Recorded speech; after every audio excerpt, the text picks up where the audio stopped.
आज जो मैं कहानी आपको सुनाने वाला हूँ, रिक्वेस्ट करूंगा कि इस कहानी को अगर आप अपनी आंख बंद करके सुने तो ज्यादा अच्छा होगा। कहानी के सारे कैरेक्टर्स के मैंने नाम चेंज कर दिए हैं ताकि उनकी इन्फॉर्मेशन कहीं अपडेट ना हो सके। ये कहानी है 2012 या 13 के आसपास की। सुभाष जो कि एक 22 साल का नेपाली लड़का था, उसका एडमिशन एक कॉलेज में होता है। नेपाल का ये सबसे बड़ा कॉलेज था और वहाँ एडमिशन मिलना काफी मुश्किल होता था। सूरज ने बहुत मेहनत की और उस कॉलेज में एडमिशन लिया।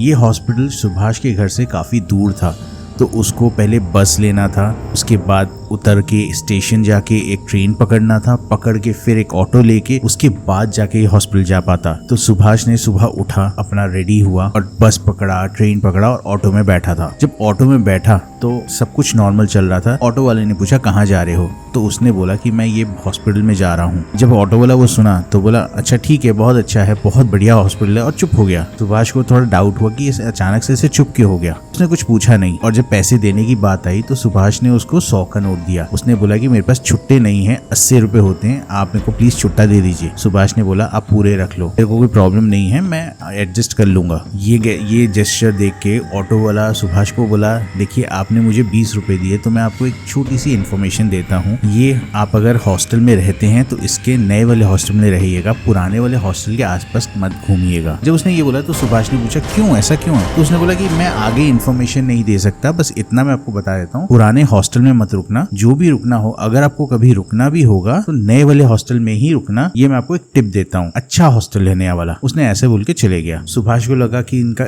इस ऑटो वाले का कोई खुन्नस होगा, तो उसने कुछ रिएक्ट नहीं किया और चुपचाप अपना लगेज पकड़ा, हॉस्टल में चले गया। जैसे ही हॉस्पिटल के अंदर घुसा उसको बहुत जोर से भूख लगी थी, तो सीधा चले गया कैंटीन में। बोला पहले मैं खा लेता हूँ कुछ, क्योंकि एक दिन पहले से वो सफर करके आ रहा है और उसको बहुत ज्यादा भूख लगी थी। तो बोला कैंटीन में पहले कुछ खा लेता हूँ, उसके बाद ही मैं कुछ और काम करूंगा। तो वो सबसे पहले जाता है कैंटीन। कैंटीन में उसने ऑर्डर दिया अपना, उसका ऑर्डर आया और वेटर जब आया तो उसने पूछा, मतलब खाते खाते पहले उसने सुभाष ने तारीफ की कि बहुत बढ़िया बना है, मैं यहाँ रहने वाला हूँ और बहुत अच्छा आपने बनाया है, काफी अच्छा है, आप यहाँ कितने साल से, ऐसे करके वेटर से पहले बातचीत शुरू की और पूछा कि यहाँ पे मुझे बाहर एक ऑटो वाला मिला था, उसने मुझे बोला कि आप नए वाले हॉस्टल में ही रुकना, पुराने वाले हॉस्टल के पास मत रुकना। तो ये जो वेटर था यहाँ पे, ये पहले सुन के शॉक हो गया और उसने कुछ नहीं बोला। फिर सुभाष ने प्यार से पूछा प्लीज बताइए ना, मैं बहुत दूर से आया हूँ, ऐसा क्या है, रूम गंदा होता है क्या पुराने हॉस्टल का? आप बोलेंगे तो मैं नए हॉस्टल में ही रुकूंगा। इसने बोला कि आप नए हॉस्टल में ही रुकिएगा, पुराने में मत रुकिएगा, और चले गया। इसको समझ नहीं आ रहा है क्या हो रहा है। ये गया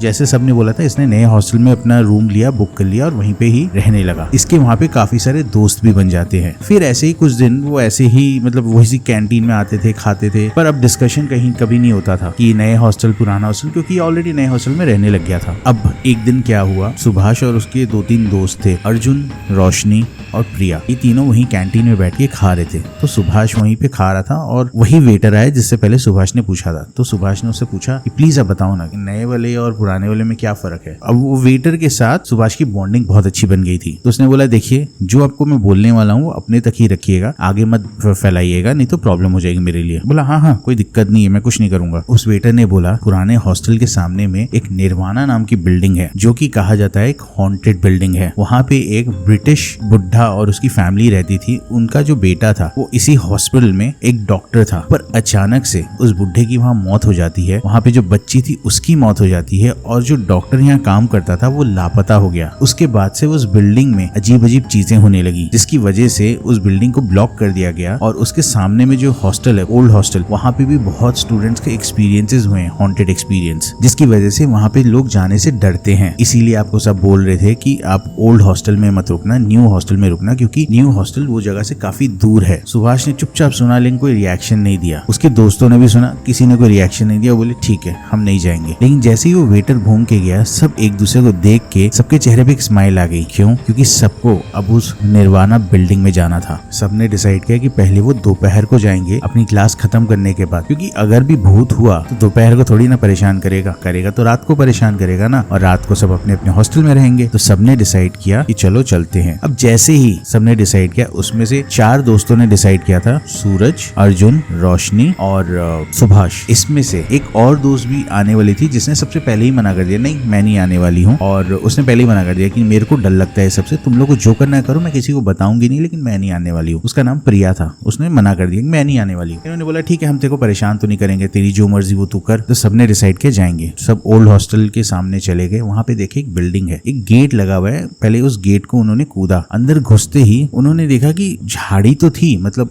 जो प्लांट्स तो थे, क्रीपर्स तो थे जो घर के ऊपर चढ़े हुए थे, लेकिन जगह बहुत ज्यादा साफ थी, इतनी भी गंदी नहीं थी जैसे वहां पे रेगुलर साफ सफाई होती है। उनको लगा ठीक है चलो कोई दिक्कत नहीं है। फिर वो लोग अंदर गए। अंदर इन लोग हंसी मजाक कर रहे हैं, लेकिन एक सडनली एक टाइम आया जब रोशनी बोलना बंद कर दी। उसने कुछ ही नहीं बोला, चुप थी वो। उसके मुंह से एक वर्ड भी नहीं निकल रहा था। सब अंदर गए। जैसे जैसे जहां जहां सब जाए थे, रोशनी चुपचाप जा रही थी। वो अंदर से डरी हुई थी। अंदर घुसे। अंदर घुसते ही ना ऊपर में उनको एक आवाज आई कि 2 लोग बात कर रहे हैं, ठीक है एकदम, और आवाज एकदम प्रोमिनेंट थी। इंग्लिश में 2 लोग बात कर रहे हैं। कोई एक हैवी आवाज कि क्या कर रहे हो, कैसे कर रहे हो, ऐसे मत करो, और एक बच्चे की आवाज। तो उनको वो चीज बहुत प्रोमिनेंट आ रही थी, और ऐसा नहीं कि उनको कोई डरा रहा था, वो लोग अपने में बात कर रहे थे। तो इन्होंने सब बोला ये देखो ये हमको मना कर रहे थे, ऊपर में पहले ही कोई आया हुआ है। तो ये लोग ऊपर गए तो देखे कि एक चेयर टूटी हुई पड़ी है और ऊपर में कुछ भी नहीं है। बोली इनको समझ में नहीं आया क्या हो रहा है। ऊपर हम गए, ऊपर में आवाज आ रही थी लेकिन ऊपर में कोई नहीं है। रोशनी कुछ नहीं बोल रही है यहाँ पे, रोशनी चुप है। इनको थोड़ा डर लगने लगा। फिर थोड़ी देर फिर लोग नीचे आए। जैसे ही नीचे आए तो सब आवाज नॉर्मल बंद हो गई। ये लोग सब वापस अपने अपने हॉस्टल चले गए, ये सोच के कि वो हमारा वहम था। अब फिर अगले दिन ये लोग ने डिसाइड किया कि अब हम रात को जाके देखेंगे कि वहाँ पे है क्या। अगर आवाज भी आई थी हमें तो हार्म नहीं पहुंचाया ना उसने, तो हम जाके देखेंगे कि वहाँ पे क्या है। अब ये लोग ने डिसाइड किया कि अगले दिन सुबह 3 बजे निकलेंगे। ये लोग वहाँ 3 बजे गए, वैसे ही जंप मार के गए। लेकिन अब ना यहाँ पे एक अजीब सी शांति थी, एक अजीब सा खौफ जैसा लग रहा था। और सुबह जो जगह एकदम अच्छी लग रही थी अब वो बहुत ज्यादा डरावनी थी। रोशनी अभी भी आई, अभी भी वो कुछ नहीं बोल रही थी। वो सुबह से मतलब जब से वहां से रिटर्न आई है वो बहुत ही ज्यादा शांत थी और कुछ भी नहीं बोल रही थी। रोशनी अभी भी आई यहाँ पे और आके चुपचाप उनके साथ गई। इस बार जब अंदर घुसी तो वो जो मुझे एकदम स्वीट सी आवाज आ रही थी, वो स्वीट सी आवाज नहीं थी। अब वहाँ पे एक बहुत ही ज्यादा रूड टाइप की आवाज आ रही थी, एकदम कड़कती आवाज, और ये पूरी इंग्लिश में आ रही थी। What are you doing here? Get out of my room. Get out of my house. You're not allowed to come here. With foreign accent. इनको अजीब सा लगा। ये लोग बोले कि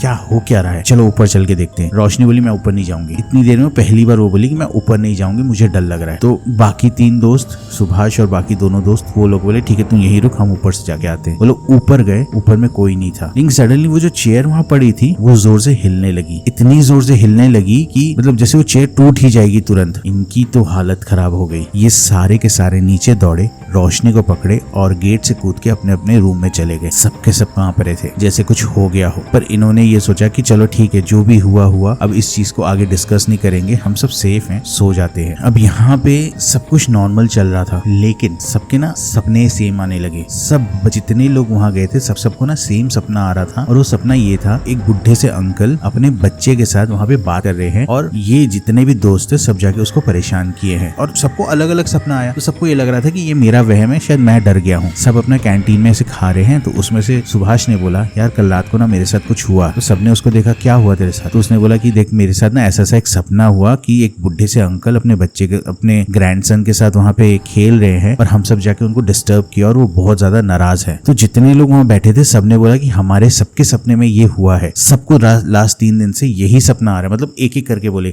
कि मुझे भी ये सपना आ रहा है, मुझे भी ये सपना आ रहा है, मुझे भी ये सपना आ रहा है। तो सबको 3 दिन से सेम सपना आ रहा था। रोशनी यहाँ भी कुछ नहीं बोल रही थी, चुप थी। उससे जब पूछे क्या हुआ है, तू ऐसे चुप क्यों है, तो उसने बोला कि मुझे समझ नहीं आ रहा, कुछ अजीब सा लग रहा है मुझे, एक डर है मेरे अंदर जो मैं किसी को बता नहीं पा रही हूँ क्या डर है। और ये तब से है जब से वहां से हम लोग आए हैं। तो ये लोग ने सोचा कि एक काम करते हैं, किसी पंडित के पास चलते हैं, पूजा पाठ करा लेते हैं, थोड़ा सा शांत हो जाएगा। और रोशनी तू भी पूजा पाठ करा ले। रोशनी बोली ठीक है चलते हैं। उन्होंने सोचा कि शाम को क्लास खत्म होने के बाद हम सब पूजा पाठ कराने जाएंगे। सब अपने अपने हॉस्टल चले गए। कुछ टाइम के बाद सबको मिलना था, सब वापस आए, लेकिन रोशनी वापस नहीं आई। जब रोशनी को बार बार कॉल किया गया तो रोशनी वापस आ नहीं रही थी। लास्ट में रोशनी ने फोन उठाया और बोला नहीं मेरी तबीयत बहुत ज्यादा खराब लग रही है, तुम लोग मेरे लिए पूजा करा के ले आना, मैं वो प्रसाद खा लूंगी या मैं उसी से मैं अपना आशीर्वाद ले लूंगी, तुम लोग पंडित जी को बोल के मेरे लिए पूजा करा लेना। हम लोग बोले ठीक है। वो लोग सब गए और पूजा कराए, अपनी पूजा कराए, रोशनी के लिए भी पूजा कराए। और रोशनी, क्योंकि रोशनी लेडीज हॉस्टल में रहती थी तो ये लोग को अलाउड नहीं था जाना, तो रोशनी के एक दोस्त उन्होंने वो पूजा का सामग्री सामग्री दिया और बोला रोशनी को कि ये फल खा लेना। रोशनी ने हाँ किया और जब उसकी दोस्त आई तो उसने उसका रोशनी का डोर नॉक किया, लेकिन रोशनी दरवाजा नहीं खोला, बोला उसको वहीं टंगा दे, मैं थोड़ी देर में खा लूंगी, मेरे को नींद आ रही है। सब कुछ नॉर्मल था और अब सब खुश हो गए थे कि एटलीस्ट अब हमें कोई प्रॉब्लम नहीं होगी, हमने अपनी पूजा करा ली, कोई प्रॉब्लम नहीं होगी। अगले दिन सुबह रोशनी क्लास अटेंड करने नहीं आती है और अपना रूम भी नहीं खोल रही थी, तो सबको डाउट हुआ कि एग्जैक्टली हो क्या रहा है। उन्होंने वार्डन को जाके बोला कि देखो ऐसे रोशनी कल से हमसे भी ढंग से बात नहीं की थी, क्या हुआ। वार्डन जाके उसका रूम लॉक की और उससे पूछा कि रोशनी कहाँ हो, क्या है। जब रोशनी ने दरवाजा नहीं खोला तो वार्डन ने उसका रूम तोड़ दिया और जैसे ही रूम टूटा वहाँ पे सब जितनी लड़कियां थी सब चीखने लगी कि रोशनी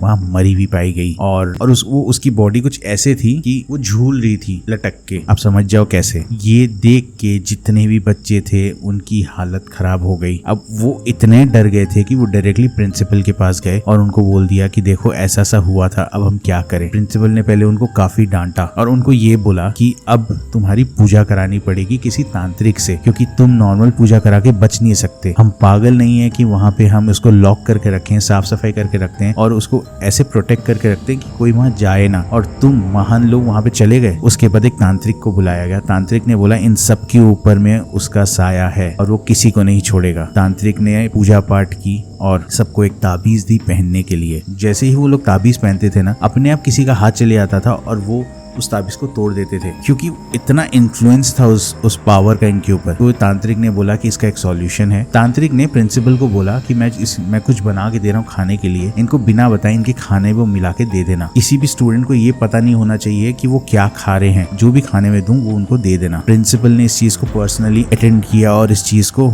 ऐसे तरीके से उनको खिलाया कि उनको पता नहीं चला। अगले दिन से सब कुछ नॉर्मल हो गया, लेकिन अभी भी सपने आने बंद नहीं हो रहे थे। अब प्रिंसिपल ने फिर तांत्रिक के पास गया और उसको बोला कि अभी भी कुछ नहीं हो रहा। तांत्रिक ने बोला डरने की बात नहीं है, ये अगर वो लोग सब खा लिए हैं तो वो सब सेफ हैं, मैं बस एक हवन कर देता हूँ, सब कुछ ठीक हो जाएगा। तांत्रिक ने हवन किया, सब कुछ नॉर्मल तो हो गया, पर उनकी दोस्त के जाने का गम उनको इतना हॉन्ट कर रहा था कि उन्होंने वो हॉस्पिटल ही छोड़ दिया और किसी दूसरे हॉस्पिटल में, छोटे हॉस्पिटल में अपना एडमिशन लिया और वहीं से अपनी पढ़ाई कंप्लीट की। हमें लगता है कि ये चीजें बहुत ही ज्यादा फेक हैं या अनरियल हैं, लेकिन जिसके ऊपर बीतती है उसको पता होता है। अगर ये कहानी आपको अच्छी लगी तो लाइक और सब्सक्राइब जरूर कीजिएगा और अगली कौन सी कहानी सुनाऊं कमेंट्स में जरूर बताइएगा। मिलता हूं अगले वीडियो में।